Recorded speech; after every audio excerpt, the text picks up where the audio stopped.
Bonjour, comment ça va? Eh ben, je pense pas que ce soit un bon jour. Pourquoi? T'es en colère? Il t'est arrivé quelque chose? En fait, votre femme vient de me chercher des histoires ici. Soit vous lui dites de se calmer, soit je remballe toutes mes affaires et c'est terminé. Je quitterai vos locaux. Après tout, je peux vendre n'importe où, compris? Non, non, non, non, non. Doris, s'il te plaît, ne t'en vas pas. En plus, j'ai remarqué que ton stand est celui qui vend le plus de tout le marché. Tu comprends? Ma femme est jalouse, et quand elle a vu que je t'ai défendu l'autre jour, imagine comment elle a réagi. Votre femme est très jalouse et aussi très antipathique. Elle est même venue me dire qu'elle sait que mon père s'appelle Ruperto. Est-ce que vous le connaissez? Dites-moi la vérité. Et Armando ne savait pas quoi inventer d'autre, Elena. Et c'est évident qu'il n'y a pas de type nommé Ruperto qui était borgne, que c'était son meilleur ami et qui sait quels autres mensonges. En plus, je suis allée voir cette petite chipie maigrichonne qui a fini par me faire sentir mal. S'il te plaît, J. Ta jalousie n'est fondée sur rien. Non, j'ai vu comment Armando a défendu cette fille contre un homme. Il a fait un vrai scandale. Écoute, ne te laisse pas emporter par ce que tu as vu. Réfléchis bien. Depuis que je vous connais en tant que couple marié, je n'ai rien remarqué qui puisse me faire douter de l'amour que ton mari te porte. Dis-moi, il a été infidèle? Eh bien, non. Non, jamais. À ce stade de la vie, tu ne peux pas douter de son amour pour toi. S'il ne t'a jamais été infidèle, pourquoi est-ce qu'il le serait maintenant? Tu peux être rassuré, mon ami. Parle-lui, mais tranquillement. D'accord. Tu as peut-être raison, ma chérie. Oui, si, c'est ce que ma femme t'a dit. Ton père s'appelait Ruperto. Il était très joyeux. Je suis sûr que ton caractère, tu le tiens de lui. Toujours aussi franc, plein d'énergie, un grand travailleur. C'était... Dites-moi, et du coup, si vous le connaissiez aussi bien et que vous étiez des amis, alors montrez-moi une photo, voulez-vous? Juste pour voir à quoi il ressemblait. Oh, ma petite, une photo? Oui. De Ruperto, mon ami borgne? Oh. C'est que je n'ai pas de photo de mes amis sur moi. J'en ai qu'une de ma femme, tu veux la voir? Oh, vous me faites perdre mon temps. Voir une photo de votre femme, j'ai pas que ça à faire. On ferait mieux d'en rester là. Et laissez-moi tranquille, sinon je prendrai toutes mes affaires et je ficherai le camp. C'est compris? Absolument. Mais d'y voir, Loïs, Lucas n'est pas allé à l'usine pour chercher Guadalupe? Peut-être bien, Madame Almita. C'est possible, oui. Mais je ne sais pas si je dois appeler Loupé. Je ne veux pas qu'elle s'inquiète pour rien. Peut-être qu'il n'est pas avec elle. Mais il y a Marissa. Je peux l'appeler sans que Loupé le sache. Oui. Ah, quelle bonne idée. Alors, qu'est-ce que tu attends? Appelle Carmelo. Oui, patron. S'il te plaît. Je lance l'appel. Allez. Oh, ma Z, j'y crois pas. Quoi? On a reçu tellement de commandes. Je sais. C'est étrange que Carmelo m'appelle à cette heure-ci. Je peux répondre? Il se peut que ce soit au sujet de ma Loli. Oui, vas-y, décroche. Merci. Bonjour Carmelo, qu'est-ce qui se passe? Est-ce que Loli va bien? Ah, c'est pas vrai. Depuis quand t'as pas eu de ses nouvelles? Non, il est pas venu ici. En fait, Loupé vient juste de s'en aller au marché. Oui, d'accord. J'arrive, bye. Qu'est-ce qui se passe?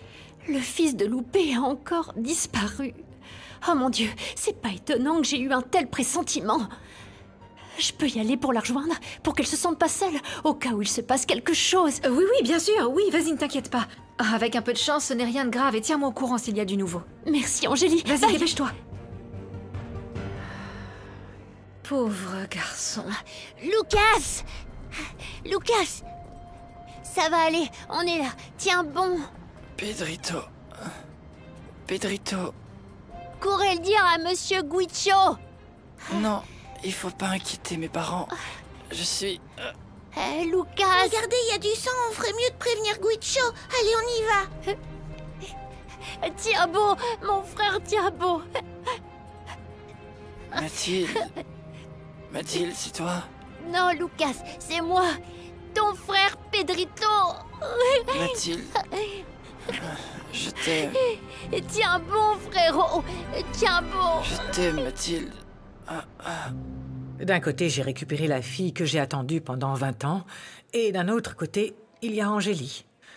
Elle ne cesse de m'étonner avec ses comportements. De quel comportement parles-tu, Elena? Eh bien, en fait, Angélie a tellement changé que je la reconnais à peine.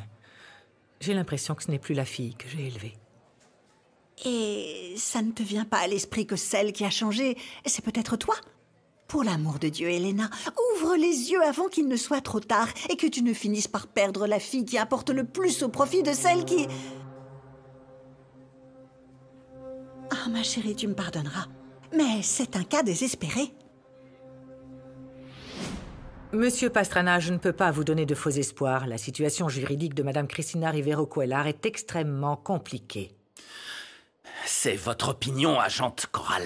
Tout l'accuse et je doute fort que le juge accepte vos arguments contre Misaël et Madame Monica comme preuve pour sa défense.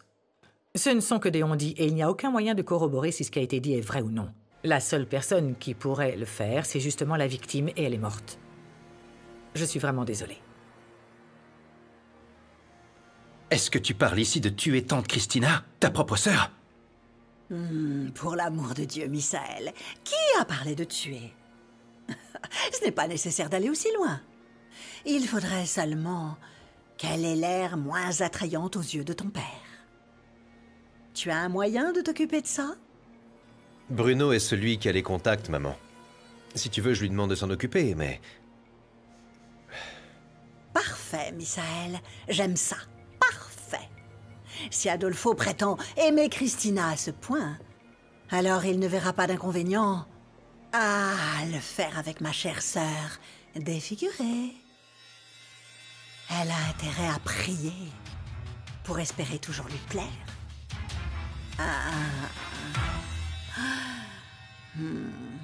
Bonjour, maman. Bonjour ma fille, quel plaisir de te voir. Comment vas-tu? Mal. Je suis inquiète pour José Emilio parce qu'il est très contrarié avec l'affaire de Madame Cristina. Ah oui, j'ai entendu dire que c'était très compliqué. Non, au contraire. La police a déjà confirmé que Mauricio a été abattu avec l'arme de ma belle-mère. Ils ont trouvé du sang sur son manteau. Ils l'ont mis en prison. Quoi? Mais comment est-ce que c'est possible? Oh non, je ne veux pas croire que Cristina a fait une telle chose. Moi non plus. Pauvre Madame Cristina, elle est innocente. J'espère qu'on trouvera bientôt le véritable coupable. Ah, je suis sûre que le Seigneur l'aidera. Bon, je m'en vais parce que je veux pas te déranger, ok? Non, Rebecca. Je fais des virements sur le compte du restaurant. On doit payer pour l'hypothèque. Je peux? Oui, bien sûr. Je dois m'assurer que les fonds nécessaires sont là. Et si je t'aidais? Tu me fais confiance après tout ce qu'Angélie a fait, n'est-ce pas? Rebecca, bien sûr que j'ai confiance en toi. Et ce restaurant est aussi le tien. Je veux que tu saches que tu en fais partie. Viens, regarde. Je veux que tu apprennes comment l'endroit est géré. Les finances, tout, mon cœur, je vais t'expliquer, regarde. Je vais être très attentive. Je vais faire le nécessaire pour qu'on puisse bientôt payer l'hypothèque, tu verras. Je veux t'aider. Eh bien, regarde, je vais t'expliquer étape par étape la façon dont un restaurant doit être géré. C'est très important que tu apprennes car un jour tu auras à le faire toi-même. On va commencer par les retraits. Salut, Sœurette. Je suis en train d'arroser les plantes de ta pépinière, comme promis. Merci, Santi. Je t'appelle parce que j'ai le contact d'un psychologue qui peut t'aider. Oui, très bien. Prends rendez-vous et dis-moi quand c'est. Merci d'avoir compris que c'était important, Santi. Et surtout, il faut que tu saches que je veux juste t'aider, ok? Ouais, je sais. Je t'aime, Sœurette. Merci. Écoutez, Qu'est-ce qu'il y a? Qu'est-ce qui se passe? Lucas a du sang ici. Lucas, Où est-ce qu'il est? Là où vit Pedrito. Allons-y, Allons-y. allons voir. Emmenez-nous, Oui. emmenez-nous. Ça alors? Oh mon Dieu, j'espère que c'est rien de grave. Quoi de neuf, Santi? C'est bon de te voir. Coucou, Sœurette. On se voit presque plus, non? Non, Ah, j'aimerais rester plus longtemps, mais je dois aller à l'école de cuisine. non, attends. Et c'est juste que je suis très inquiète au sujet de l'hypothèque. On doit encore beaucoup d'argent. Sans blague. Cette dette inquiète toujours ma mère et Angélie. Je sais. Mais tout n'est pas perdu, Santi. J'ai trouvé un moyen d'avoir de l'argent pour rembourser l'hypothèque. Et tu es peut-être la meilleure personne pour le faire. Je me souviens quand on est allé au casino. Tu m'as montré que tu t'y connaissais bien. Ouais. Enfin, quand j'y vais, ce qui est rare, je m'en sors bien. En fait, je suis sur une bonne lancée. Vraiment? Alors, si je te donne de l'argent, tu peux doubler ce qu'on doit en hypothèque? Je vais pas seulement le doubler. Je peux même le tripler, Sœurette. Pas mal, ça. J'aime ce que j'entends, petit frère. T'as mis trop de temps à me parler de ta belle-mère. J'ai du mal à croire qu'elle a été arrêtée pour meurtre. C'est fou. C'est triste, pauvre José Emilio. Les catastrophes se succèdent pour lui. Il a d'abord cru que son fils était mort, et on sait que c'était pas le sien, non? On fait pas de grimace, Rebecca. Et maintenant, il se retrouve sans mère. C'est trop. Eh bien, la vie est difficile. Les choses seraient bien différentes si cet abruti me traitait mieux. Il se fiche de tout ce que je fais ou de tout ce que je dis, Doris. Il préfère toujours l'autre idiote. Bien sûr, comme cette traînée lui court toujours après. Je pense que t'as tout faux, chérie. Pourquoi? Écoute, j'ai vu Angélie avec son nouveau petit ami. Il est beau gosse, hein. On dirait un véritable dieu grec. On voit qu'il l'aime beaucoup, vraiment. Calme-toi, calme-toi. Quoi? Le bel homme que t'as vu, c'est Renato. Tu te souviens de lui? Me dis pas que c'est le salaud qui t'a laissé sur le bord de la route. Le même. Ce voyou. Quoi? Hypocrite. Tu sais ce que cet idiot mérite? Il mérite de rester avec cette moins que rien. Pendant que moi, je suis avec José Emilio, et voilà. Il sera à moi que ça plaise ou non. Oh, Rebecca, y a vraiment aucun moyen de te faire comprendre. Quand t'es sur tes grands chevaux, y a aucun moyen de te faire descendre. Et ce commentaire, je sais pas d'où il sort. José Emilio est mon mari, et ce mariage durera encore longtemps. Mais sans amour, Rebecca, même en forçant, t'arriveras pas à le faire changer d'avis. Faut que tu le comprennes. Maintenant, t'es riche, tu possèdes un restaurant, t'as une mère très chic, élégante, avec de la personnalité. Réfléchis bien, chérie. Tu peux te trouver un homme très beau, qui te traite bien, qui s'occupe de toi, qui te tient la main. Vraiment, chérie, ça vaut pas le coup. Laisse José Emilio. Si tu veux la vérité, il est pas pour toi, Rebecca. Eh bien, crois-le ou non, je vais avoir José Emilio. Il ne pourra jamais me quitter, Doris. Pour rien au monde, il ne retournera auprès de cette idiote d'Angélie. Ça, c'est ce que tu dis, hein. Mais je vois vraiment pas comment tu vas faire, hein. Je sais comment. Et tu verras que je vais le faire très prochainement. Oh! C'est de l'entreprise de ton mari. Je suis sûre que c'est Sébastien. Allô? Oui, mademoiselle Doris Mendoza. Oui, c'est moi. Qui est à l'appareil? Je vous appelle de la part de Sébastien Briceño. Il veut savoir s'il peut vous voir demain. Dites-moi simplement où je dois me rendre et je serai à l'heure comme une horloge suisse. Donnez-moi juste une seconde. Comme une horloge suisse. Écoute, la seule chose que je peux te conseiller, Rimé, c'est d'accorder de l'importance à ce que toi tu veux, à ce que tu ressens. Bien sûr, si tu l'aimes toujours. Qu'est-ce que tu fais, maman? Ah, rien, mon cœur. J'étais en train de penser Et à quoi tu pensais? sur la façon dont je pourrais trouver des informations sur une personne. C'est très facile, il suffit de lui demander et c'est tout. Je doute fort que cette personne me dise la vérité. Eh bien, engage un détective privé comme ils font dans les films d'action pour attraper des méchants. Ah, mon cœur, viens là. Mon garçon, la vie n'est pas un film d'action. Allez, va. Il faut se coucher et se reposer. Demain est un autre jour, d'accord? Ok. Allez, viens par là. Gabriel, t'es occupé? J'en peux plus, faut que je sorte d'ici. Il faut que je parle à quelqu'un. Je vais devenir folle, mes parents n'arrêtent pas de se disputer.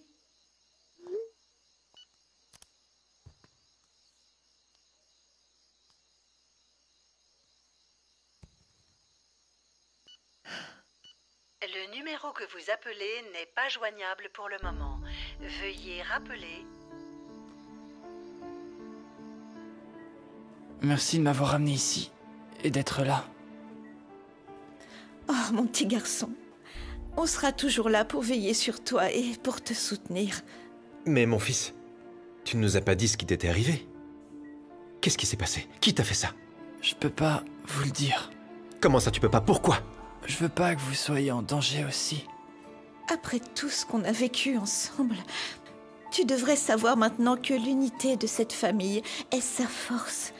On n'a que de l'amour les uns pour les autres. Ta mère a raison, fiston. C'est quand on est unis qu'on obtient les meilleurs résultats, ne l'oublie pas. Qu'est-ce qui s'est passé? D'accord. Vous vous souvenez que Memo et Alex sont toujours dehors? Oui. Oui. Ben, ils m'ont amené de force à Brian. Et ils m'ont poignardé. Grâce à Dieu et à la Sainte Vierge qui prennent soin de toi, ce vandale ne t'a pas fait. grand mal, mon cœur. Mais tu aurais pu ne plus être là pour le raconter. Ne le dites à personne, surtout. À personne. S'il vous plaît. Brian est capable de tout. S'il découvre que je l'ai dit... Oh, chut, ça va aller. Vous allez rien dire, pas vrai? Non, reste calme, ça va aller. Pauvre Guadalupe. J'étais en larmes et très préoccupée pour Lucas. Oui, bien sûr, Marissa. Voir comment son fils a été laissé pour mort, gisant là, sous le pont, dans un endroit aussi affreux. N'importe quelle mère mourrait d'angoisse. Je suis très stressée quand vous êtes dehors dans la rue. Heureusement, Loli et Pedrito l'ont trouvé par hasard. Oui, on allait chez Pedrito et Lucas était allongé là. Comment ça, vous êtes allé chez Pedrito? C'est là que tu habites? Sous le pont? Oui. Et ton parrain, Pedrito? Mais ce n'est pas mon parrain. Je l'appelle Monsieur le tuteur. Et son père, je l'appelle Monsieur. Et tu ne vis pas avec lui? Non, ils vivent chez eux, Madame Almita. Non, Pedrito vit tout seul. Et j'aime pas ça parce que quand il pleut, son matelas il est tout mouillé et ça me rend très triste. Oh, Sainte Mère de Dieu. Eh bien, viens, Pedrito, viens, mon enfant. Assieds-toi ici. Oh. Tu vis dans la rue alors? Oui? Et pourquoi tu ne nous as pas dit que tu vivais sous le pont, Pedrito? Bah, c'est que... on ne m'a pas demandé. Oh, mais quel scandale! Tu ne peux pas vivre seul dans cet endroit, dans la rue où il y a tant de dangers. Eh bien, Pedrito, il n'y a pas beaucoup de confort ici, mon cœur, mais s'il y a de la place pour 3, il y en a pour 4. Et si tu le souhaites, eh bien, ça peut être aussi ta maison. Une maison où tu peux vivre. Qu'est-ce que tu en penses? Dis oui, s'il te plaît. Ça te dirait de vivre avec nous, Pedrito? Oui? Oui, allez. Oui? Oui, comme ça j'aurai quelqu'un avec qui jouer. D'accord. Oui, excusez-moi, c'est le jeune José Emilio à l'appareil. Je suis contente de pouvoir vous parler. Je suis Madame Alma. Comment allez-vous, Madame Alma? Dites-moi ce que je peux faire pour vous. Alors, il s'agit de Pedrito. J'ai besoin de vous voir. Je sais que vous êtes son tuteur. Quelque chose est arrivé à Pedrito? Pourquoi tu nous as pas dit que tu vivais sous un pont? Vivre dans cet endroit tout seul? Heureusement qu'il ne t'est rien arrivé de grave. Parce que je sais comment me défendre. J'ai tout appris dans la rue. Oui, et j'admire le fait que tu saches te défendre, Pedrito, mais il est hors de question que tu continues à vivre dans cet endroit. Écoute-moi, je pourrais t'adopter pour te protéger. Qu'est-ce que tu en dis, Pedrito?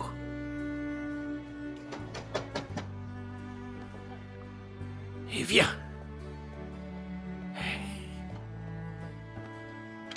Bonjour Loli, comment tu vas? Ta maman sait comment va Lucas? Non, mais José Emilio vient de demander à Pedrito s'il voulait de lui comme papa. Con la paz de